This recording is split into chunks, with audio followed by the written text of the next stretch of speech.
આપણને બધાને એવું થાય કે ભાઈ આ સુવર્ણ જયંતિ ઉજવવાનું શું મહત્વ.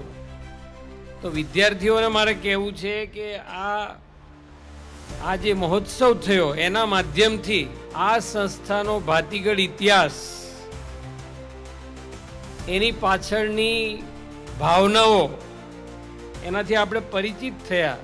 મહાજનોની જે એક પરંપરા છે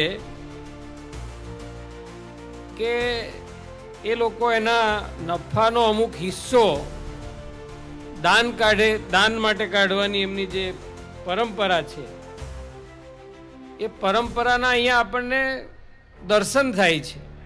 તો ભણાવવું એ એક આયામ છે, પણ વિદ્યાર્થીઓના સર્વાંગી વિકાસ માટે સાંસ્કૃતિક પ્રવૃત્તિ, રમતગમત, એનસીસી, એનએસએસ, આવે અનેક પ્રવૃત્તિઓમાં વિદ્યાર્થીઓને રાજ્ય કક્ષાએ, રાષ્ટ્ર કક્ષાએ લઈ જવા, એનો સર્વાંગી વિકાસ કરવો, એ પણ સાથે એટલું જ ધ્યાનપૂર્વક કરવામાં આવે છે.